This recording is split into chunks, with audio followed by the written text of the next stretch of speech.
So many of us have routines, things we do daily without thinking twice about it.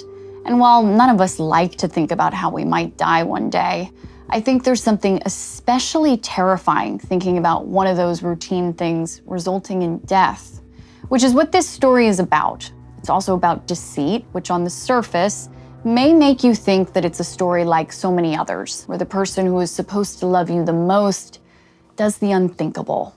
But there's something about this story in particular that sets it apart in the most chilling way. I'm Olivia LaVoice, the creator and host of the Casefile Presents podcast, The Bakersfield Three. I've teamed up with Casey to bring you their stories in a new format.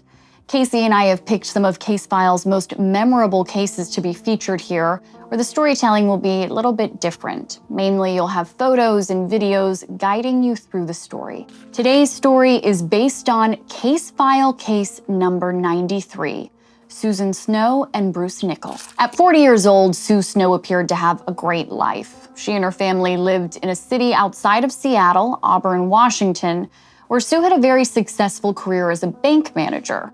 But there was something unpleasant Sue found herself dealing with on a regular basis: headaches. Sue dealt with her headaches by taking her pain reliever of choice, extra strength Excedrin. Such was the case on the morning of June 11th, 1986. Sue woke up with a pounding in her head and went to the kitchen and took her regular dose of a couple pills. Not long after, Sue's teenage daughter heard a loud thump coming from her parents' bedroom. She went to investigate, and that's when she found her mother lying on the floor in the master bathroom, eyes wide open with what was described as a frightened expression frozen on her face. Sue was still breathing, but barely. She was lifted to a nearby hospital where within hours, doctors told Sue's husband and children she was brain dead, and the painful decision was made to take her off of life support. Now, from the time Sue Snow was rushed to the hospital, doctors were baffled at what caused her death. The 40-year-old had no prior health issues, and she had no signs of trauma anywhere on her body. So going into the autopsy, the pathologist had no idea what to expect. And this is where something remarkable happened. The pathologist's assistant, Janet Miller, noticed a faint yet distinct smell of bitter almonds during the post-mortem examination, which immediately made her suspicious. See, Janet Miller had had a colleague who had taken their life by ingesting the toxic salt and rapidly acting poison known as cyanide. Miller had learned from that tragedy that cyanide often is described as smelling like bitter almonds. According to the book Bitter Almonds by Greg Olson, Janet Miller mentioned this to the pathologist, but they apparently didn't smell what she was smelling. And the pathologist didn't think there were any other signs consistent with Sue Snow being poisoned. The pathologist believed that Sue had essentially died from having an irregular heartbeat that resulted in heart failure. But Janet Miller, the pathologist assistant, couldn't shake that feeling, or rather that familiar smell of bitter almonds. So she went to yet another doctor with her concern. Once again, that doctor couldn't smell what Janet Miller could smell either. But based on how strongly Miller felt, the decision was made to test Sue Snow's blood, which otherwise would not have been done. That specialized testing revealed that the assistant was right. Cyanide was present in Sue's bloodstream, and a fatal amount of it. Doctors concluded that Sue ingested the poison about 10 minutes before she died. And here's a fascinating detail about the assistant suspecting the cyanide poisoning in the first place, based on that bitter almond smell that the other two doctors did not pick up on. In addition to the assistant having knowledge of it because of the death of her colleague, there's also this. Research shows that not just anyone can smell cyanide. Only people who carry a specific gene can detect any scent of the poison. Approximately 20 to 40% of the population does not carry this gene and therefore would not be able to smell that bitter almond scent. So the bottom line is, it was incredibly lucky that the assistant picked up on this in the first place. Otherwise, Sue Snow's cause of death would have likely been ruled as natural due to heart failure. But now investigators believed Sue was murdered.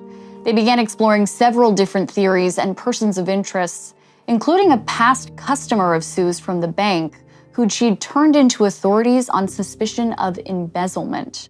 And then there was a chilling note that Sue got at the bank years ago that read, quote, "To the whore of the Puget Sound Bank." The sender was never identified, but all the leads eventually fizzled out except for one. Now, before we get into that, here's some important context. Sue was an identical twin. She and her twin sister Sarah were incredibly connected. They shared just about everything, including both having regular headaches. After Sue's funeral, her twin Sarah went to grab the Excedrin that she knew Sue always kept in her kitchen cabinet. But as soon as Sarah grabbed the bottle, she noticed something was wrong. Inside there were capsules. Sarah knew that Sue never bought capsules. She only bought tablets. This was apparently because of the Chicago Tylenol murders that took place 4 years earlier, resulting in the deaths of 7 people who had taken cyanide-laced Tylenol capsules. The Tylenol murders left many people across the nation, including twins Sarah and Sue, terrified of taking capsules. Tablets just appeared much safer, as they're harder to tamper with. So Sarah went to Sue's husband, Paul, with her concern that it would be very unlike her sister to take capsules. As reported in the book Bitter Almonds by Greg Olson, Sue's husband, Paul, told her twin Sarah that Sue had recently accidentally bought the capsules, but ultimately decided to keep taking them because she apparently thought they were much easier to swallow. But Sarah still felt uneasy about the whole thing and decided not to take any herself that day. And this is a part of the story I find a bit strange. Even though days after her death, the Excedrin was still in the cabinet where Sue always kept it, and Sue's husband Paul brushed off comments from her twin that it seemed weird that Sue would take capsules. Apparently, Sue's husband Paul had already told investigators that he suspected the Excedrin may have killed his wife. Essentially, he was the first person to suggest that the Excedrin Sue took that morning may have been poisoned. And when the bottle of 60 pills was examined, investigators found there were 56 pills left inside.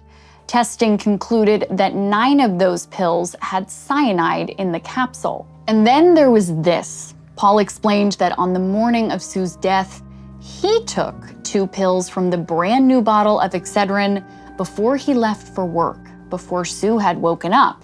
Presumably later that morning, Sue then took her usual dose of 2 pills, and soon after died.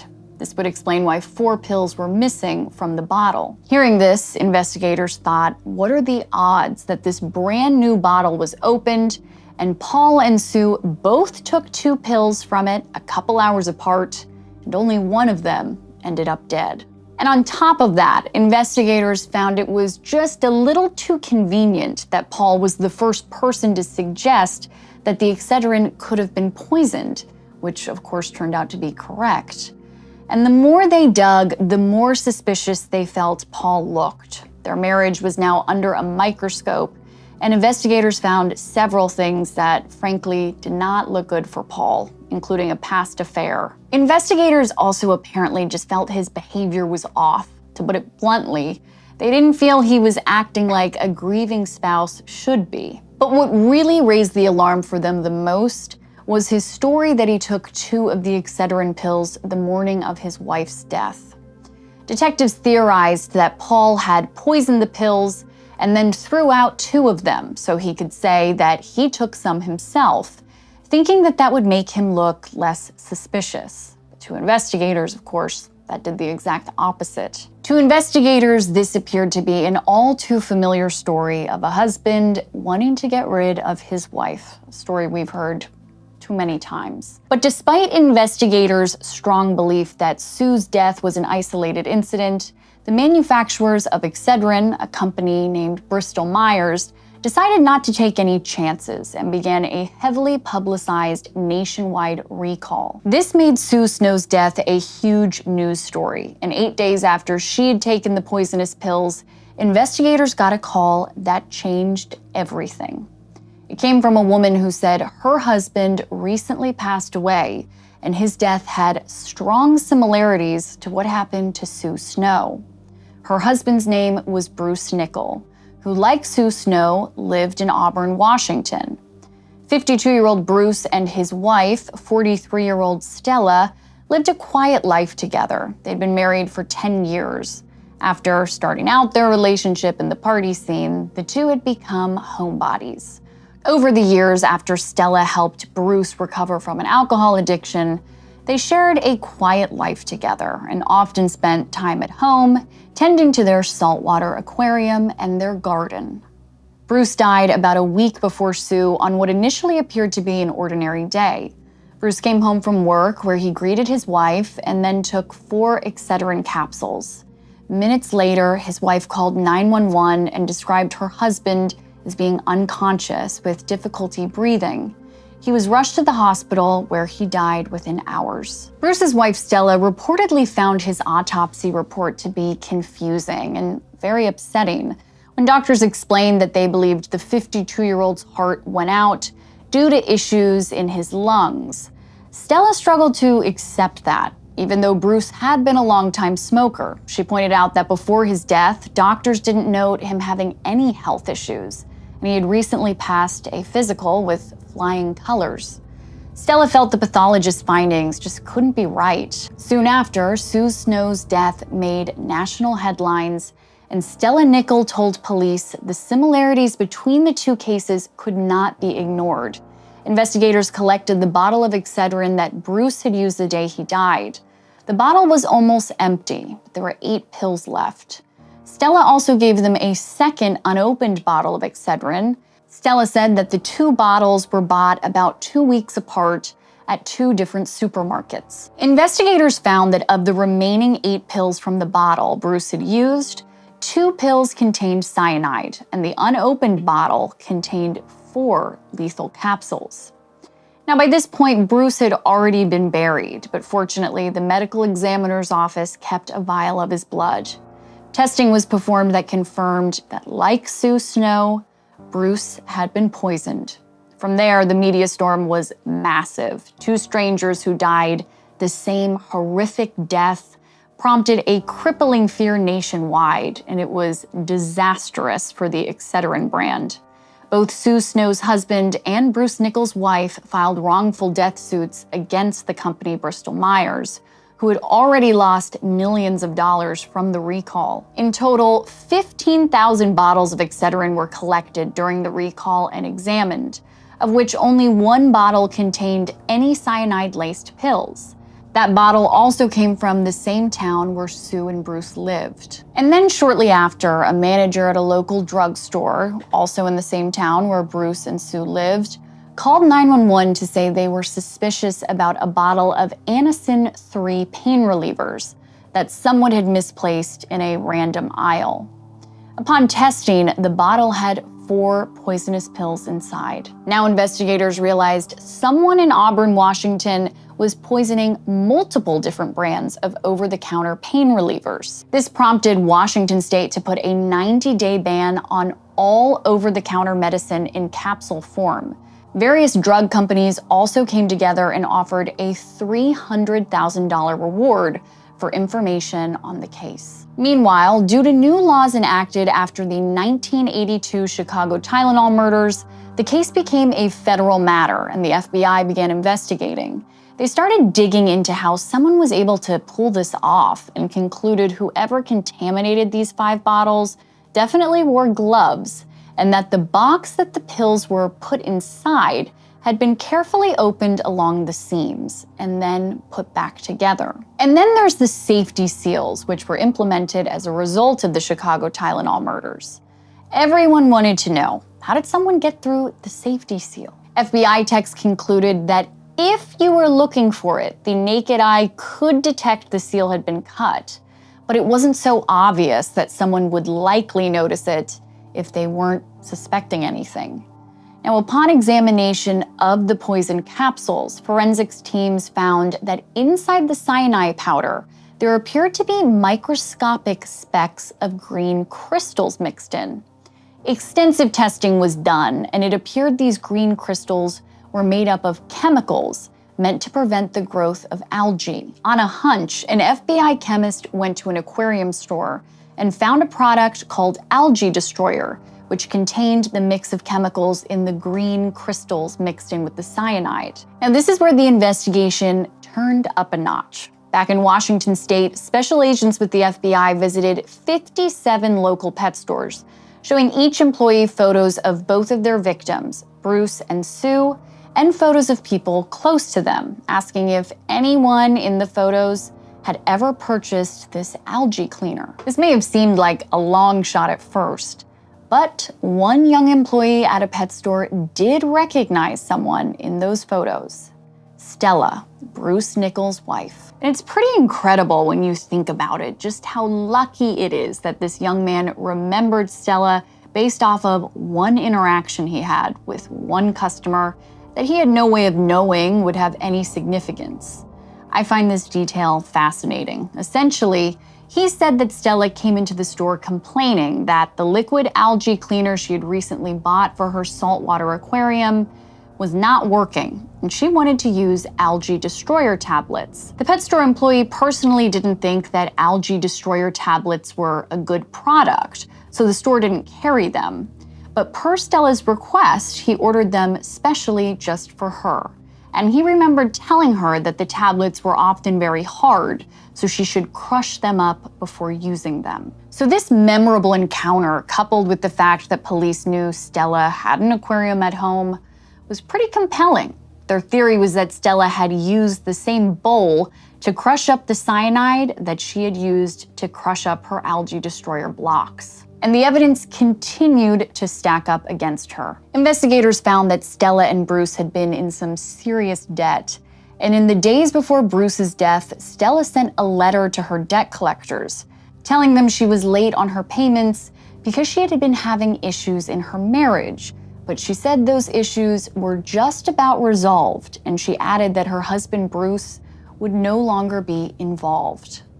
A friend of Stella's told police she remembered being with Stella when she bought multiple bottles of Excedrin shortly before her husband Bruce's death. And investigators found it odd that Stella had called out of work for a few days before her husband's death, presumably to work on putting her plan into motion. But there were still so many questions, one of the biggest being, why did Stella question her husband's autopsy? Remember, no one was ever questioning Bruce Nickell's death or autopsy results, except for Stella. The medical examiner's office felt it was a clear-cut case of his heart failing associated with lung disease they attributed to years of him being a smoker. Stella would have been free to go on living her life with zero suspicion, yet she was the one who called police and insisted she thought her husband may have been poisoned, the same way Sue Snow had been, which ultimately led to the investigation that turned into her being the prime suspect. So if she had been the killer, why would she ever do that? Well, as it turned out, authorities believed she had her reasons. And as it often does, it all boiled down to money. See, Stella was the sole beneficiary of Bruce's $76,000 life insurance policy, and that policy had an additional payout of $100,000 if Bruce's death had been accidental. But Stella wasn't going to get that extra $100,000 because the insurance company noted that Bruce's autopsy said he died from natural causes as a consequence of a heart problem that stemmed from his smoking habit, which, if you can remember, Stella had fought that finding from the get-go. And soon after Sue Snow's death hit the news, Stella called the police, and soon after, she had a new death certificate for her husband that deemed his death accidental in the eyes of the insurance company, and Stella got her extra $100,000. Furthermore, FBI handwriting analysts came to the conclusion that Bruce did not sign the documents for his own life insurance. They believe, of course, that Stella forged his signature. And let's not forget that out of the 15,000 bottles of Excedrin that were examined, only 4 had cyanide-laced pills, and 2 of the 4 bottles were found inside Stella's home, which investigators felt was pretty damning. But there were also issues with the case, as prosecutors still considered it to be very much circumstantial. Yes, Stella had motive, but there was no physical evidence found in her home. They had nothing they felt was concrete enough to make charges stick. And then the FBI got the call they had been waiting for, though it came from an unexpected source: Stella's own daughter, Cynthia. Stella had Cynthia long before she ever met Bruce. Stella was just 15 when her daughter was born. Cynthia and her mom, Stella, had had a very rocky, up-and-down relationship pretty much Cynthia's entire life. This part is really sad. As reported by journalist and author Greg Olson, Cynthia found out as a child that she was conceived when her mother, Stella, was raped as a young teenager. And this revelation put an immense strain on their relationship. But in 1986, Cynthia, who was now an adult, was thankful that her mother, Stella, had helped her get a job at the Seattle-Tacoma airport, where Stella worked herself. And it was there, working together, that Stella began to confide to her daughter about her and Bruce's crippling debt. And Cynthia says her mother then started mentioning topics like, what's the easiest way to kill someone? And how would one go about hiring a hitman? She also then let it slip to her daughter that her husband Bruce was at the center of the murder-for-hire fantasies. See, Cynthia told detectives that Stella wouldn't consider divorcing Bruce, despite her being very vocal about feeling done with their marriage, because divorce would mean she'd lose half of everything she said she'd worked so hard to get. And then Stella would fantasize to Cynthia about what she would do with all that life insurance money she'd receive, saying that one of her dreams would be to open up a tropical fish store. But Stella's daughter would later tell detectives that she brushed off a lot of this as just talk, thinking that her mother wouldn't actually ever act on these thoughts. I always think it's weird when people say this, but anyhow, immediately after Bruce's death, Cynthia said that her mom confronted her and said something along the lines of, "I know what you're thinking, and the answer is no." For Cynthia, that coupled with the autopsy ruling that Bruce died from natural causes, Cynthia said she felt reassured. But I have to point out that after Cynthia learned that Bruce had been poisoned, when she was first questioned by detectives, Cynthia still defended her mom. But after Cynthia found out that her mom failed a polygraph exam, she said that was the push that she needed to accept that her mom was most likely involved. And she told detectives about her mom's comments that were made shortly before Bruce's death. And yet, reportedly, detectives felt they still didn't have enough.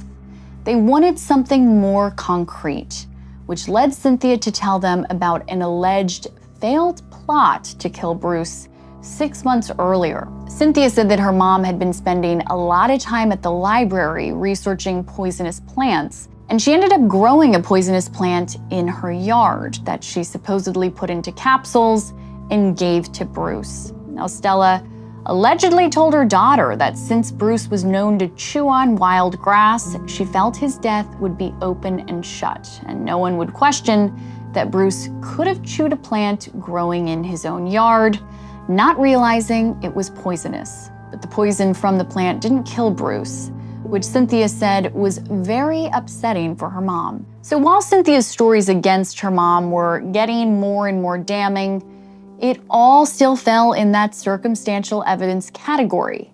But the mentions of Stella doing research at the library gave the feds a new lead. And sure enough, they found that Stella had checked out several books about various poisons during the time frame in question. The final nail in Stella's coffin was yet another admission from her daughter Cynthia about a conversation they had had, where Cynthia said her mom talked about how easy it would be to replicate the Chicago Tylenol murders. And then Cynthia said days before Bruce's death, she saw capsules and a container of white powder in her mom's locker at work. So investigators at this point finally felt they had enough evidence against Stella for the murder of her husband. But they were still wondering, how did Sue Snow, a woman she and her husband had never met, fit into all of this? Why did Sue Snow have to die? Ultimately, investigators formed the theory that Stella assumed her husband's autopsy would reveal that he was poisoned. It really threw a wrench in her plan when the pathologists missed that part and quickly closed the case as a natural death. Without the pathologist finding the poison, Stella wasn't going to get that additional $100,000 payout for a death considered accidental by the life insurance company. But investigators believed that Stella thought it would be too risky to flat out demand that Bruce's death be re-examined, that could make her look suspicious.